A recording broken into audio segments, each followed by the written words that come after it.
Então, galerinha, tudo bem com vocês? Espero que sim. Bom, como prometido, a gente falaria de sistemas operacionais aqui no nosso canal e a gente está aqui agora com a seguinte questão. Eu devo instalar esse sistema operacional na minha máquina? Qual que é esse sistema operacional? É Linux? Ah, Linux é muito ruim de usar, não é compatível com nada. Errado. O Linux hoje ele traz um gigante arsenal de programas para você utilizar, né? Tem programas que você consegue substituir o Office, tem dois, três, quatro, eu acho, se não me engano, bem conhecido e excelentes ferramentas. Tem ferramentas para tudo que você pensar tem no Linux. Diferente de o Linux rodando num servidor que você executa tudo através do terminal, aqui você também pode fazer cliques, tá? Você pode instalar as coisas só clicando. O Linux ele foi muito criticado pela questão de utilizar muito terminal. Só que hoje existem distribuições Linux focada para o uso desktop, né? Para quem usa normal, um usuário comum. E uma delas é o Linux Mint. É essa interface que vocês estão vendo aqui, é essa distribuição, esse sistema operacional. Bom, então o que, que a gente vai fazer hoje? A gente vai aprender a instalar esse sistema Linux Mint de uma forma correta na nossa máquina, beleza? Não estou utilizando a máquina virtual, estou utilizando a minha própria máquina. Então vamos lá. Existe no canal aqui um vídeo onde que eu mostro como criar um pendrive bootável utilizando o Ventoy. É uma excelente ferramenta para a criação de pendrive bootável, então você pode utilizar o Ventoy para poder fazer a construção desse pendrive. Depois que você fizer a construção desse pendrive, você vai localizar a tecla de seleção de boot do seu computador. Se caso o seu computador não tiver uma tecla de seleção de boot, você pode optar por configurar o setup do computador para iniciar a partir do pendrive, para dar boot pela máquina a partir do pendrive. Existem inúmeros canais no YouTube aí que ensinam a fazer isso. Bom, então simples, você baixa a ISO do Linux Mint e coloca no pendrive bootável. Caso você não tenha experiência em fazer um pendrive bootável, configurar seu setup para fazer a instalação do sistema a partir de um pendrive, eu recomendo que você procure uma assistência técnica para que você não faça alguma coisa que você vá se arrepender, tá? Mas se você quer aprender, você mesmo quer fazer manutenção no seu computador, mais para frente vai ter no canal bastante vídeo aí relacionado a essa parte. Caso contrário, você procura na internet aí como criar um pendrive bootável. É só você associar. Consegui criar um pendrive bootável, agora eu preciso baixar a ISO do Linux Mint e colocar dentro do pendrive ou montar com Rufus o pendrive bootável utilizando o Linux Mint. Beleza? Bom, então aqui para a gente fazer a instalação do Linux Mint é bem simples, não tem nenhum segredo. Você vai fazer o boot pelo pendrive e quando você chegar nessa tela, você vai clicar aqui, ó, Install Linux Mint. Simples assim. Não significa que vai ser tudo instalado. Primeiro, você vai ter que selecionar algumas opções. Primeiro que ele te dá, selecione o idioma que você quer que seu sistema operacional trabalhe. Eu vou querer que ele trabalhe em inglês? Não, vai ser difícil para mim. Então, qual é o meu idioma? Português. Então, eu vou localizar aqui na barra o idioma português, Brasil. Clico em continuar. Agora ele vai perguntar para a gente qual o layout do teclado. O que é o layout do teclado? O layout do teclado, eles são um conjunto de teclas. Por exemplo, existem teclados que não tem um C cedilha. Existem teclados que você já tem ali algumas teclas que você precisa fazer uma combinação entre o Shift ou o Ctrl. Já tem alguns teclados que eles já têm essas teclas já direto. Alguns teclados não têm o teclado numérico. Então você precisa identificar o layout do seu teclado e configurar aqui da seguinte forma, conforme o seu teclado. Caso você não saiba qual que é o seu teclado, existe um passo a passo aqui que você pode fazer.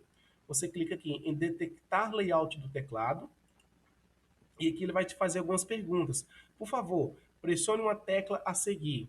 Você vai verificar qual dessas teclas existe no seu teclado e vai pressionar. No meu teclado, eu tenho a tecla Y. Eu vou apertar ela. Ele perguntou agora para mim, por favor, pressione uma das teclas a seguir. No meu teclado tem o W, comum. Vou apertar ele. Ele está perguntando para mim, essa tecla existe no seu teclado? Não, não tem essa tecla no meu teclado. A tecla E existe no seu teclado? Também não. Para ela existir, eu tenho que fazer uma combinação entre o Shift e a acentuação e a letra E. Também não tem no meu teclado. A C cedilha tem no meu teclado? Sim, ela tem no meu teclado. Então eu aperto Yes.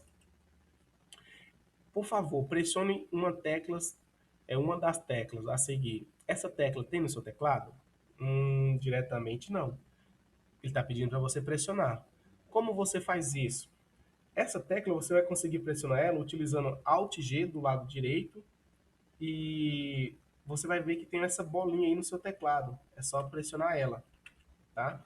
Ó, pressionei ela, ele já identificou que o meu teclado é o layout português brasileiro. Ele pede aqui que você faça um teste para você ver se está tudo correto. Feito isso, é só continuar. Agora ele vai pedir que você selecione se quer fazer a instalação da mídia. Desculpa aqui, chegou gente aqui em casa. Voltando aqui.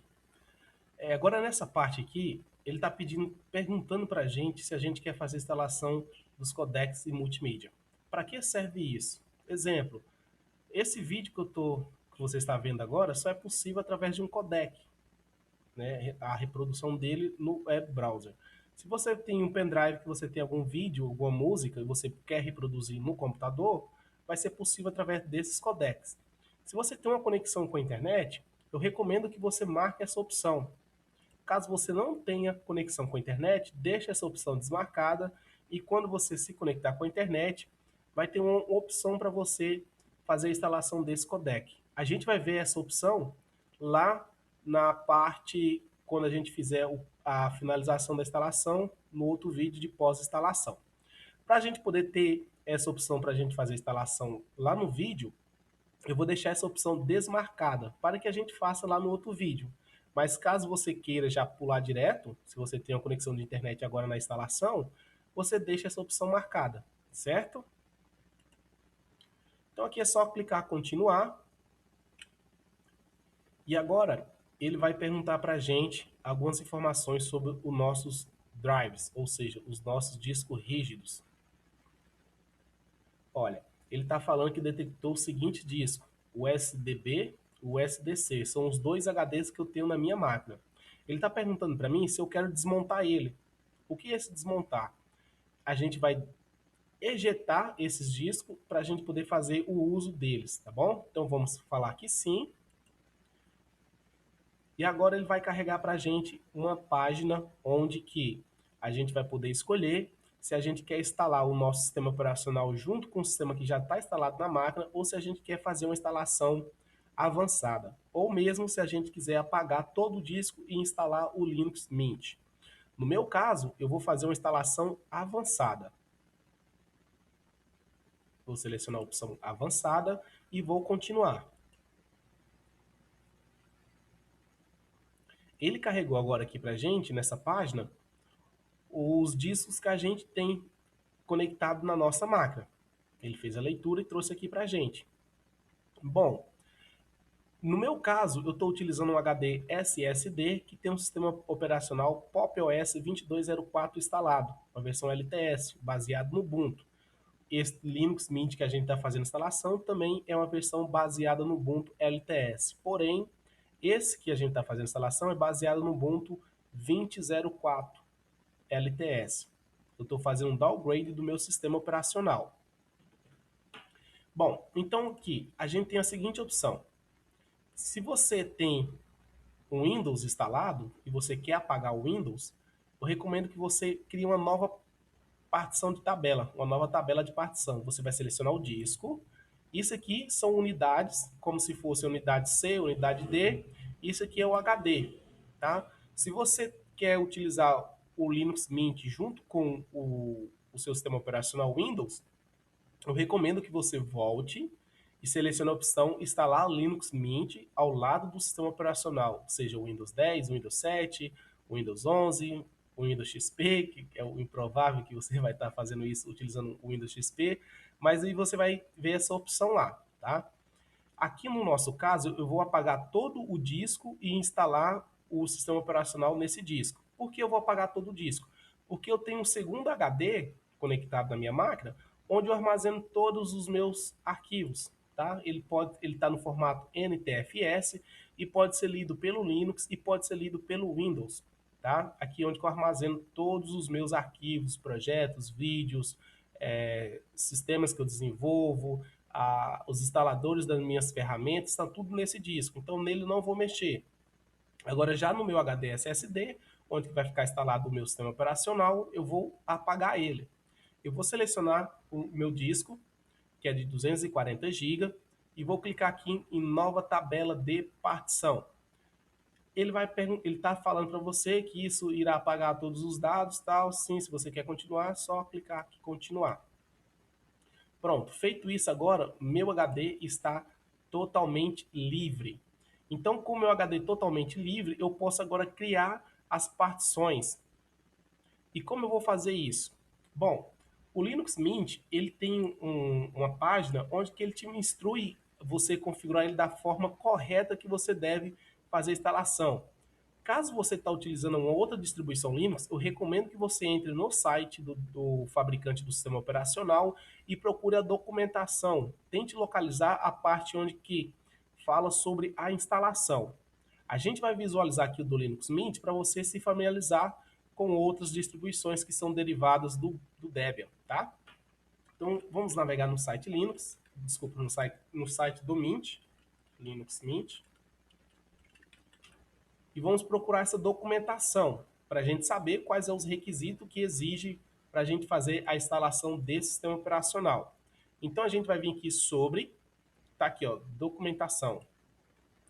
Eu vou escolher o idioma, o Linux Mint ele fornece isso para a gente em vários idiomas essa documentação. Vou escolher o português Brasil.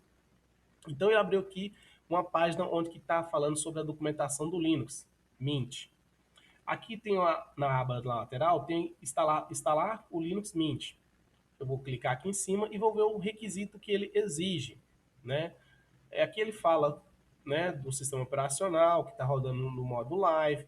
Aqui ele fala que você deve escolher um idioma, se você deve ter uma conexão com a internet, é o recomendado, né?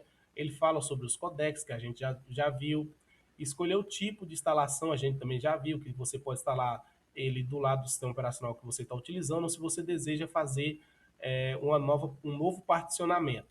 Se você escolher fazer um novo particionamento, ele exige aqui que você deixe no mínimo 100 GB de espaço, ou 100 GB ou mais de espaço para a raiz. Aqui, ó, o Linux Mint precisa de uma partição para montar o diretório raiz, que é o barra. O sistema operacional Linux Mint, sem os softwares adicionais ou dados pessoais, ocupa aproximadamente 15 GB. Sendo assim, disponibilize para ele uma partição com tamanho decente, 100 GB ou mais. Ele pede também que a partição seja do tipo XT4, recomendado, a recomendação que ele pede. E aqui ele fala também para a gente criar uma partição de swap. E ele fala para a gente dar para essa partição swap um tamanho igual à quantidade de memória RAM que a gente tem. Se você não sabe a quantidade de memória RAM que você tem na sua máquina, é bem simples. Aqui no Linux Mint você abre o terminal, dá o comando free "-h" e você vai ver que o total é 7.7, significa que tem 8 GB de memória RAM. Ou a gente pode vir aqui também, info, e ver aqui pelo sistema aqui, ó, temos memória RAM de 7.7, ou seja, a gente pode ver aqui que tem 7.7 GB. Significa que temos 8 GB de memória RAM nesse computador. Então vamos fazer a construção das partições. Vamos clicar aqui no botãozinho de mais. E aqui ele pede para a gente criar a primeira partição, né? A partição raiz. Então vamos criar a partição raiz. Ele pede que a gente deixe no mínimo 100 GB, né, para ter um bom desempenho na máquina. Não exatamente um bom desempenho, porque só o sistema operacional ocupa 15 GB, mas os pacotes que você vai instalar, mais seus dados pessoais, pode se aproximar a 100 GB. Então vamos calcular e saber quanto a gente precisa definir em megabytes para a gente ter 100 GB. É um cálculo bem simples. A gente vai colocar 100 vezes 1024, que vai dar um total de 102.400, ou seja, 102.400. Então, esse é o valor que eu preciso definir para a minha partição raiz, 100 gigas. Só que eu não vou deixar 100 gigas, eu vou deixar 120 gigas para a minha partição raiz. Então, é só eu colocar aqui 120 vezes 1024. Então, aqui agora eu tenho o valor exato para me obter 120 gigas para a minha partição raiz. Vou colocar aqui, isso em megabytes. A minha partição raiz, ela pode ser tanto lógica quanto primária. O sistema de paginação que ele pediu que a gente selecione seja o EXT4, então já está marcado aqui. E o ponto de montagem, né? Ele pede que a gente faça o ponto de montagem aqui, ó, no barra, que significa a nossa raiz. Vamos selecionar o barra e dar OK, certo? Então agora ele que montou para a gente, né, uma nova unidade, uma nova partição com 120 GB e vai ser montado na raiz, certo? E ele pede que a gente também faça um swap. Então vamos criar um swap. Clica aqui no botãozinho de mais. E ele recomenda que a gente crie essa partição de swap com aproximadamente o que a gente tem de memória RAM, né? Exatamente o que a gente tem de memória RAM, ou a metade pelo menos. Então a gente tem 8 GB de memória RAM, vamos deixar só a metade para swap, que é 4. Então é 4 vezes 1024, que vai dar 4.096. Esse é o valor que a gente vai definir para a nossa partição de swap. Vamos colar aqui. A nossa partição de swap pode ser lógica. Aqui, usar como, a gente não vai usar mais como ext4. A gente vai selecionar aqui área de troca, ou seja, swap. Damos OK e agora ele criou para a gente a nossa partição de swap. E o nosso disco rígido agora sobrou uma quantidade significativa de espaço. Podemos deixar ela vazia, né? Deixar ela disponível para o sistema, caso o 120 GB que eu escolhi não seja o suficiente, eu preciso de expandir essa partição, né? Eu posso tirar daqui. Mas no meu caso, eu vou definir essa partição para o home. O que é o home? O home é a pasta onde que vai ficar armazenado os usuários. Então, cada usuário que você criar na máquina, ele vai criar uma pasta aqui dentro da raiz e dentro da pasta home. Se a gente navegar aqui, ó, nos arquivos, a gente tem a nossa raiz, que é o barra, e a gente tem aqui uma pasta home. E dentro dessa pasta home vai ter as pastas dos usuários do sistema.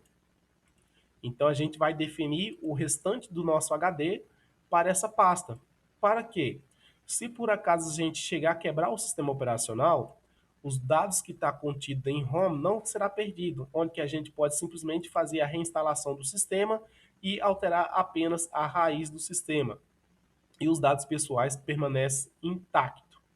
Então aqui a gente vai selecionar apenas o ponto de montagem, que é o nosso home. E o tamanho do disco é o que sobrou. Damos OK. Então pronto, o nosso esquema de particionamento está definido. Agora é só a gente clicar em instalar. O disco selecionado é o de 240 GB. Confere se o disco que você está selecionado para fazer a instalação do carregador de inicialização é o disco principal. O que é esse carregador de inicialização?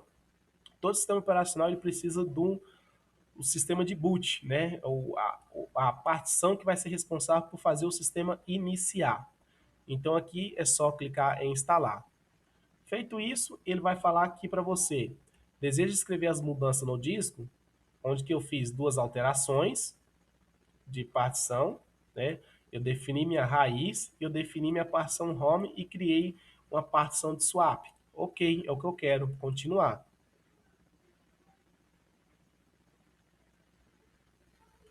É só aguardar a instalação continuar.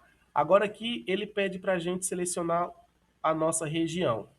Vamos selecionar o Brasil, onde que tem disponível alguns estados aqui, que você pode selecionar para definir o fuso horário. No meu caso aqui, o mais próximo de mim é o São Paulo, então vou clicar continuar. Agora chega uma parte bem importante. Não esqueça, se possível, anote.